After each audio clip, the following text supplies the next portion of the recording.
Book 3, Chapter 105, continuing with verse 17.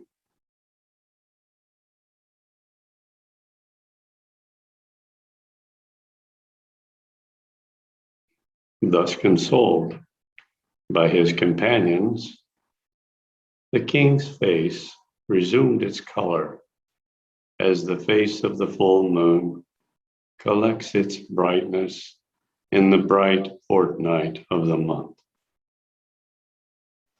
The moonlike face of the king was brightened by his full open eyes, as the spring season is beautified by blooming blossoms after the winter frost has passed away.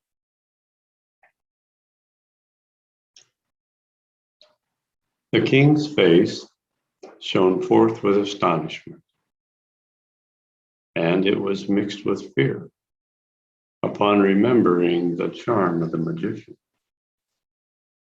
Just like the moon shines pale in the sky after her deliverance from the shadow of an eclipse. He saw the magician and said to him with a smile, as the serpent Takshaka addresses his enemy, the weasel. "You trickster," said the king. "What was this snare that you used to entrap me? How did you disturb my tranquil soul by your wily trick? Like a gale disturbs the calm of the sea. How wonderful are the captivating powers of spell, derived from the Lord, whose influence had overpowered the strongest sense of my mind."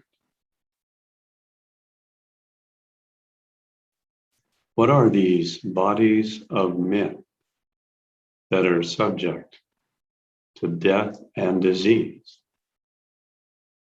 And what are our minds that are so susceptible of errors and lead us to continued dangers?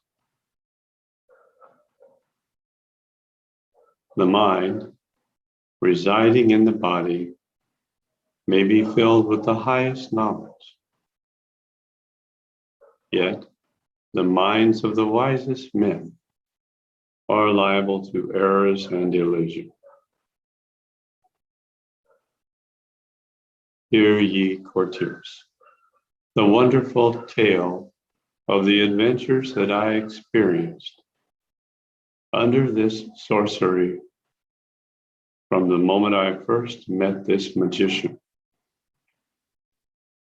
I have seen many passing scenes in one single moment under this wizard, as had been shown of old by Brahma in his destruction of the divine sorcery of Indra.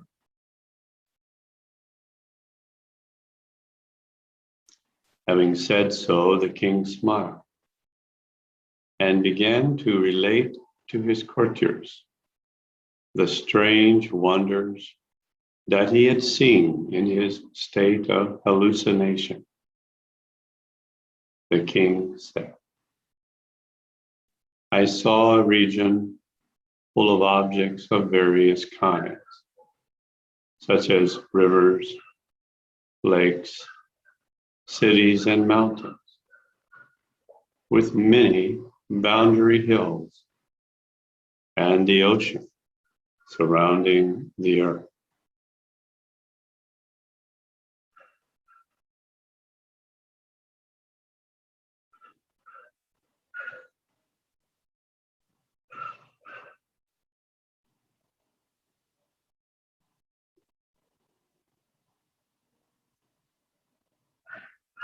Chapter 106. King Lavana marries a tribal maiden. The king related, "My own land, abounding in forests and rivulets, appeared like a miniature of this planet. This land of which I am king, and where I am now sitting, in my royal assembly hall, amidst my courtiers and all these citizens, appeared like the paradise of Indra. The sorcerer appeared here from a distant country, like a demon, arising from the infernal region to the surface of the ground. He whirled his magic wand, emitting its radiance around. Like the tempest rends and shatters the rainbow of Indra in fragments in the air. I was looking intently at the whirling wand and the horse standing before me, then mounted on the back of the steed in the dizziness of my mind. I sat on the back of this unmoving horse and seemed to ride on a fleet horse with the swiftness of Pushkar and of Vartaka clouds riding over the tops of immovable rocks. Then I went on a chase at full speed, passing over an ownerless desert, howling like the surges of the boundless ocean. The horse bore me through the air as if it were blown by the winds. We dashed onward like common people who are carried afar by the currents of the unsatisfied desires of their mind.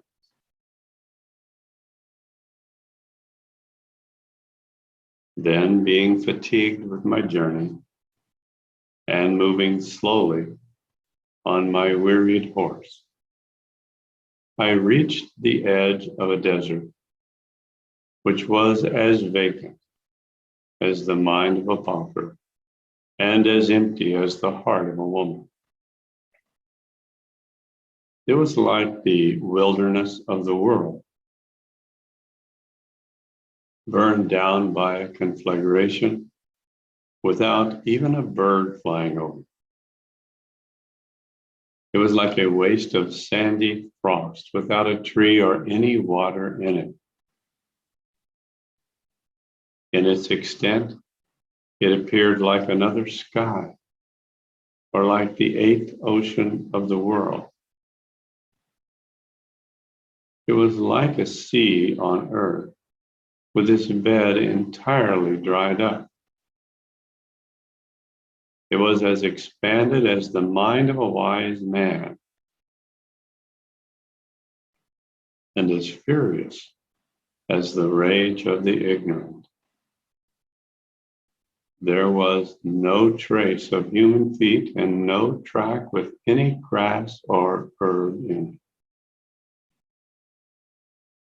My mind was bewildered in this boundless desert, like that of a woman falling into adversity and having no food, no friend, or fruit for her support. The face of the sky was washed by waters, appearing in the mirage of the sandy desert. I traveled, panting, in that dreary spot until it was sunset.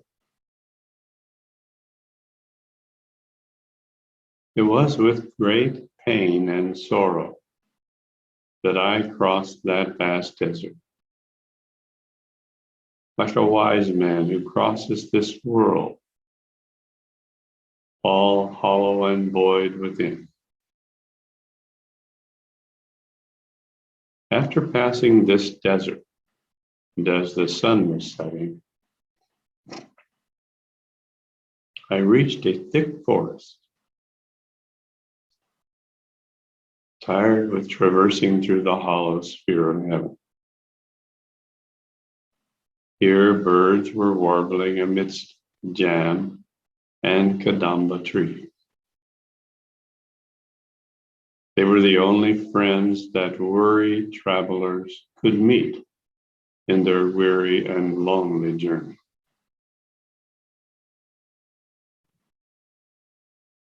Here detached flocks of long grass were seen waving their tops, like covetous men, nodding their heads on finding some riches to their heart's content. This shady forest afforded me a little joy after my pains in the dry and dreary desert.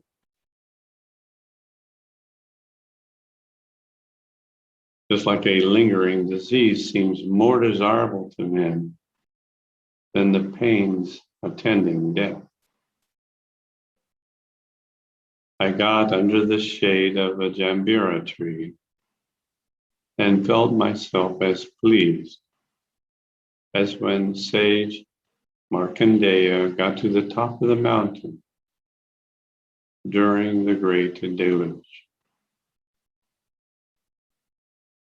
I took shelter under the vines descending from its branches, just as the scorching top of a mountain finds temporary shade under a dark cloud.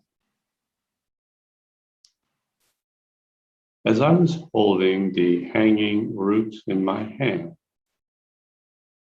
the horse slid away from underneath me, like the sins of a man glide under him who puts his trust in the sacred Ganges River. Fatigued with my travel that long day through the dreary waste, I took refuge under this tree. Like a traveler rests under the shelter of a kalpa tree at the setting of the sun. All this business of the world was stopped as the sun went down to rest in the western hill.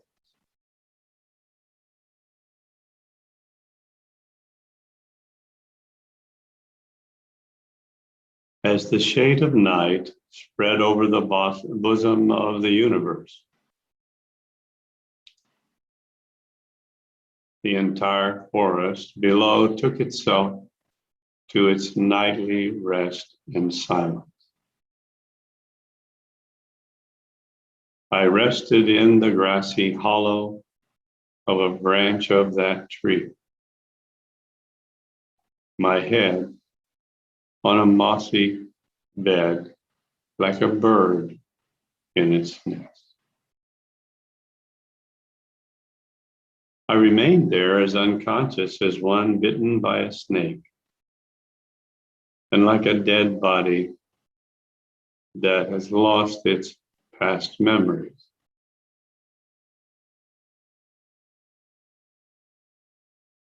I was impotent as a sold slave and as helpless as one falling in a dark pit.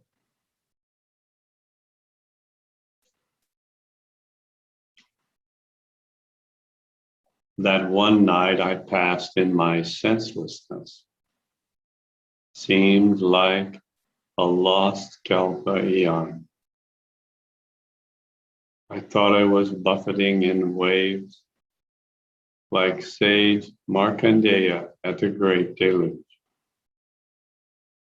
I passed the night under a train of dangers and difficulties that invaded me as in the state of dreaming. I had no thought about bathing or eating or worshiping my maker. I passed the night in restlessness and disquiet, shaking like the branch of a tree. This single night of trouble was as long as it was tedious to me.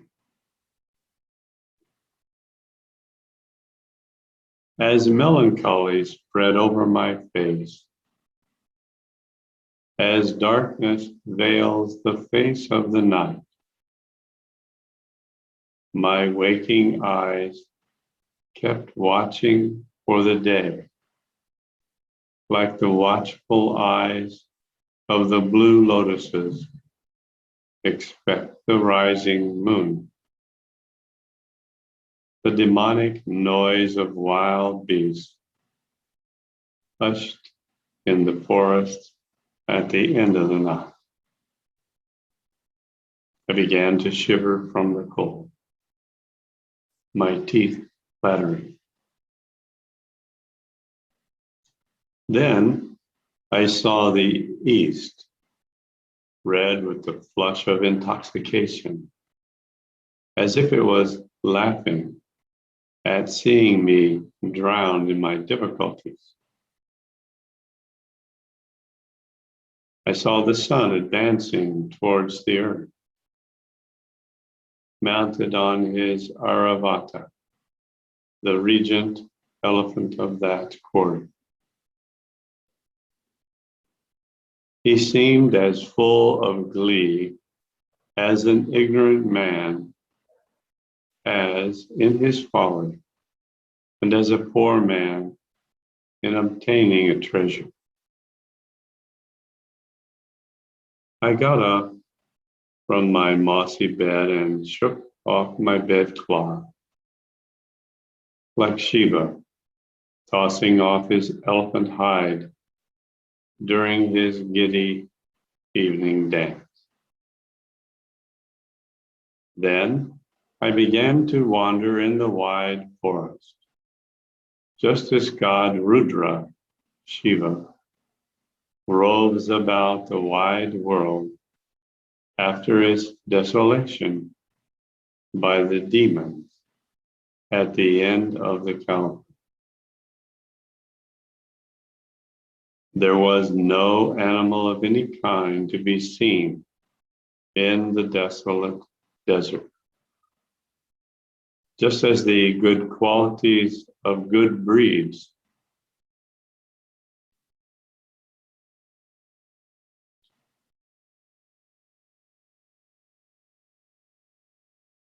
are never found in the illiterate.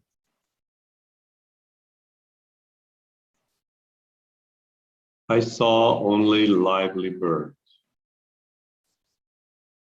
perched and chirping all about the woods without intermission.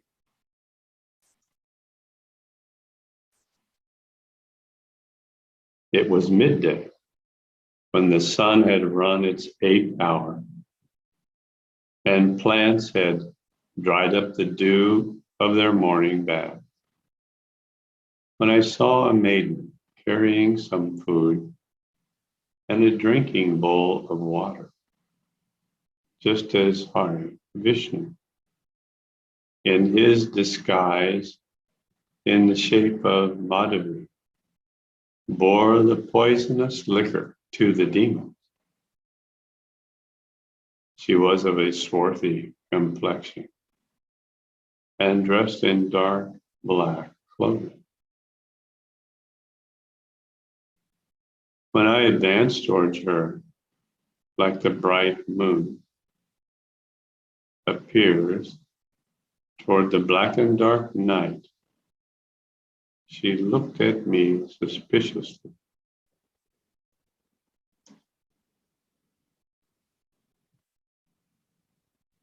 I asked her to give me some of her food in my great distress, because I told her one is enriched by relieving the distress of the needy. "Oh, good maid," I said, "increasing hunger is consuming my stomach, and I would take even any food, even as the female serpent in extreme hunger devours her own young." I begged of her, and yet she gave me nothing, but remained unmoved as the goddess of fortune, who declines to favor the wretched,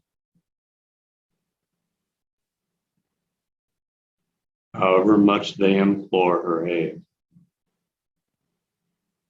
For a long time, I kept following her closely from one wood to another, moving behind her in the afternoon and clinging to her like her own shadow.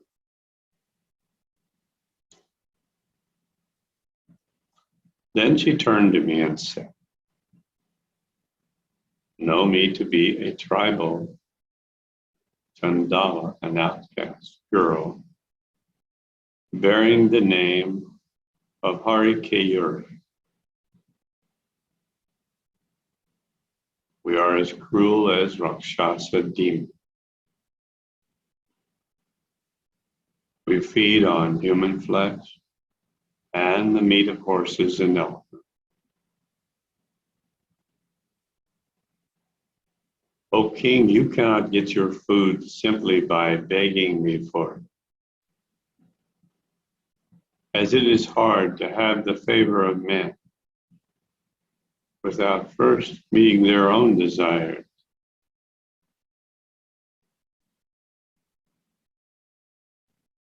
Saying so, she continued, moving with the quick, light steps at every move.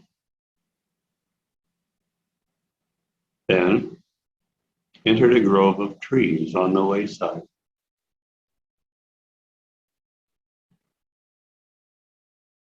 Then she spoke merrily to me, saying, "Well, I will give you some of this food if you will agree to be my husband,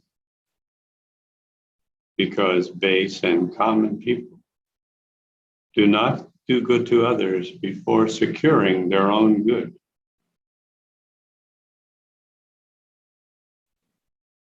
My tribal father is here, plowing in the field with his sturdy yoke of bulls.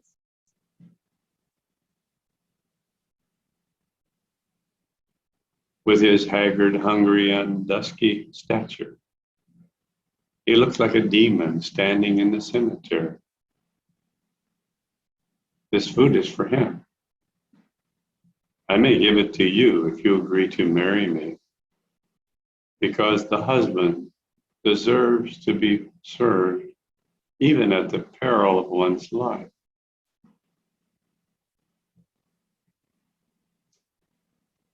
To this I replied, "I agree to take you to my wife. For what fool would adhere to his family custom when his life is in danger?" Then she gave me half of the food she had with her, as Madhavi parted with half of her ambrosia to the hungry Indra of old. I ate the tribal's food and drank the beverage of jambu fruits that she gave me. I rested in that place and fell into a sleep caused by my fatigue and long walking.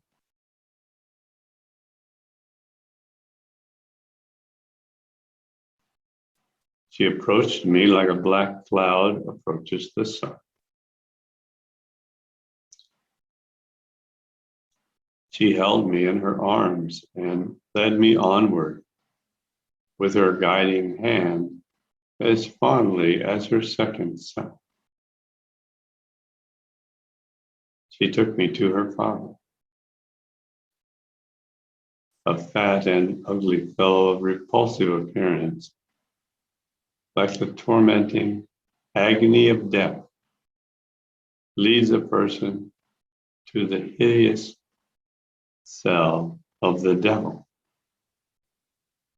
My companion whispered the news of our situation to his ears. Like a black bee, hums her tail softly to the ear of an elephant. This man, she said, is to be my husband. If you, my father, will give your consent.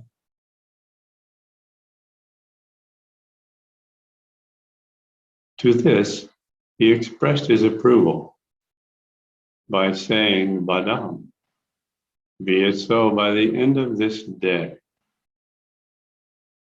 He loosened the bulls from their yoke as the Lord of Death releases his hellhound. It was dusk when the sky was hidden by heavenly mist and the dust rising as the herds returned, and we were dismissed from the demon's presence to make our own way. We passed the great jungle in a short time and reached the tribal's house in the evening. Just like demons passed through a cemetery to rest in their funeral vaults at night.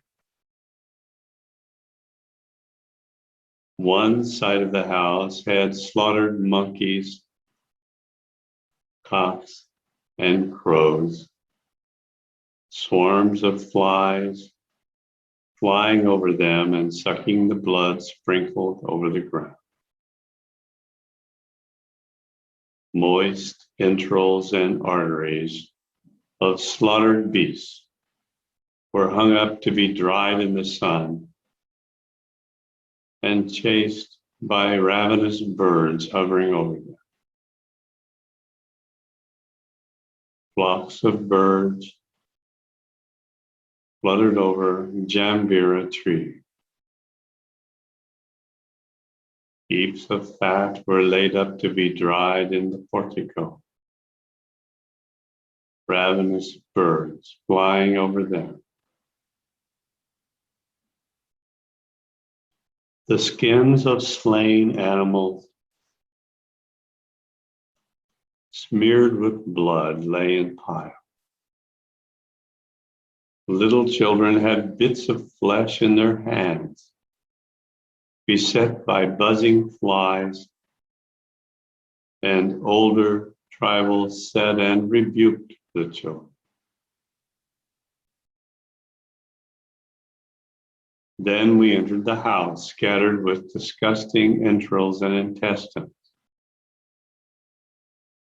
I thought it was like the ghost of a dead man standing beside the Lord of Death. I was offered a seat of a big plantain leaf, given with due respect so that I might be seated as a welcome guest in the abominable abode of my newly earned father-in-law. My squint-eyed mother-in-law then eyed me with her blood-red eyeballs and muttered with gladness in her look, "Is this our would-be son-in-law?" Afterwards, we sat on some seats made of skin, and I partook of the meal serve me as reward for my sin. I heard many of these enduring words that are the seeds of endless misery, and many speeches that were unpleasant to my mind because they were of no benefit to me. One day afterwards, when the sky was cloudless and the stars were shining, it came to pass that they presented a dowry of cloths and other articles before me. With these, they gave that frightful maiden to me, and we were joined together as black and white, and as sin and its torment together.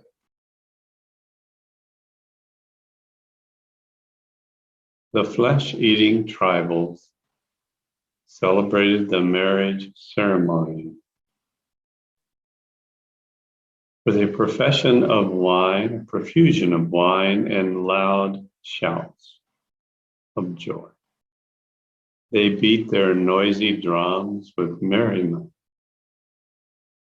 as wicked men delight in carrying on the acts of their violence.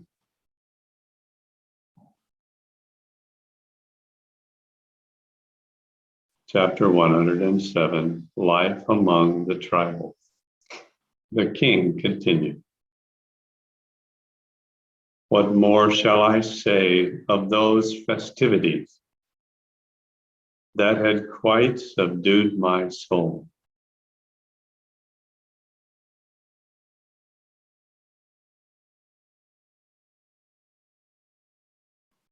From then on, my fellows called me Pushta Pukusha, or a cherished tribal.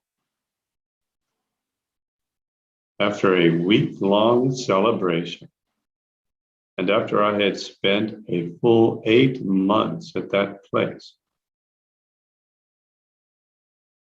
my wife discharged blood, and then her child also. She delivered a daughter, which is the cause of sorrow, as danger is the spring of disaster. This daughter grew up as quickly as the cares and sorrows of the ignorant.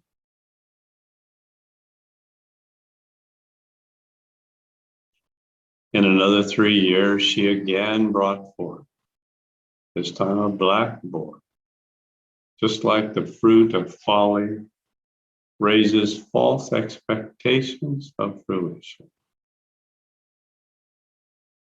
She gave birth to another daughter, then another boy, and thus I became an old tribal with a large family in that forest land. In this manner, many years passed in that place, with these shoots of my sorrow, like one who murders a Brahmin has to pass long years of torment in hellfire.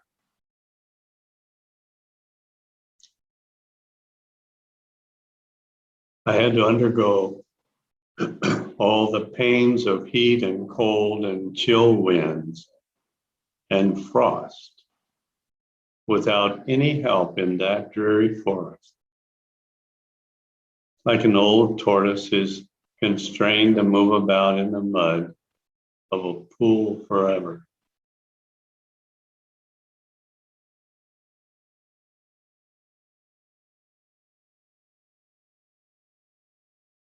Being burdened with the cares of my family and troubled by anxieties of my mind, I saw my increasing affliction like a fire burning all around me, clad in bark and wrapped in old and ragged cloth, with a covering of grass and a straw hat on my head. I bore loads of logs from the woods, like we bear the burden of sins on our backs and heads. I had to pass many a long year under the shade of the Diwali trees, with no other cloud or covering on me than an old, tattered, dirty, and stinking copina loincloth, beset by fleas and leeches. I was exposed to chill, cold winds during all my toils to support my family. I lay like a frog in some cave in the woods under the sharp blast of winter.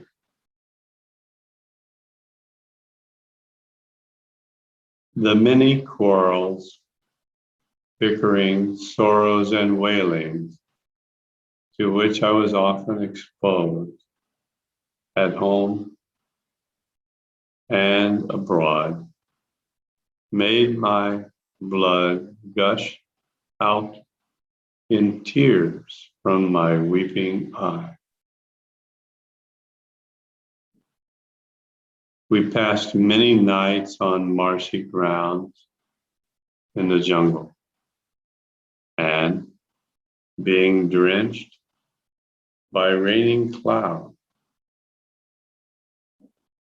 we took shelter in mountain caves with no food other than the roasted flesh of bears. After the rainy season of sowing was over and the dark, drizzling clouds disappeared, I was driven from my house by the unkindness of my relations and continued quarreling with others. Having thus,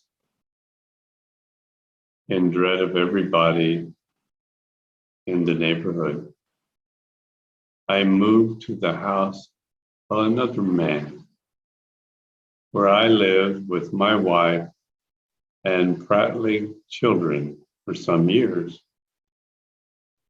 Then, vexed by the scolding of the quarrelsome tribal woman and the threats of the villainous tribal, as my face became as pale as the waning moon under the shadow of Rahu, my wife bit and scratched me as if a tigress had torn and gnawed upon my flesh and muscle. I was like a slave, said, caught and sold to a hellish fiend. I thought I had become changed into an infernal being. I suffered under the torments of snow thrown out of the caves of the Himalayas. I was exposed to the showers of frost that fell continually in the dowry season. I felt the iron shafts of rain on my naked body like arrows fixed with the bow of death.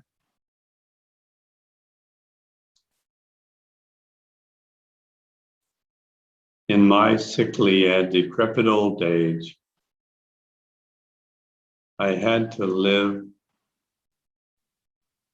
upon the roots of withered vegetable. I dug them out plentifully from the woodland grounds and ate them with a zest, like a fortunate man as tasting the dainty dishes of well-cooked rice. I took my food apart and untouched by anybody for fear of being polluted by the touch of a vial,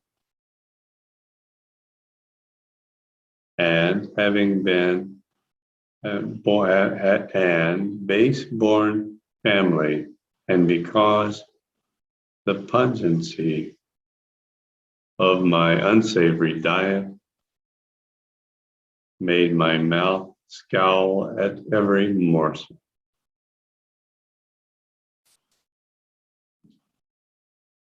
While I was famishing in this manner, I saw others eating animal flesh and sheep's flesh brought from other places, and who pampered their bodies with the flesh they cut out from other living animals and devoured raw with great zest. They brought animal flesh, sold in iron pots, and stuck in spits, earning rebirth into as many thousand bodies as they have killed and fed upon. I often went with my spade and basket in the cool of the evening as the tribal gardens in order to collect the raw flesh that had been cast in the dirt for my food of them. But when I was about to cast into hell, time seemed to turn favorable by leading me to take refuge in mountain caves to seek my food, and from the food, roots and plants growing there.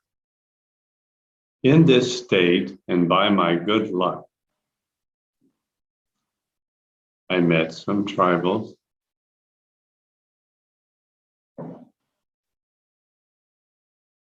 driving away village dogs with their clubs. They gave my wife and children some bad rice, like the villagers used to take, and we passed the night under the shade of a palm tree, whose withered leaves rattled with the raindrops that fell in showers upon them.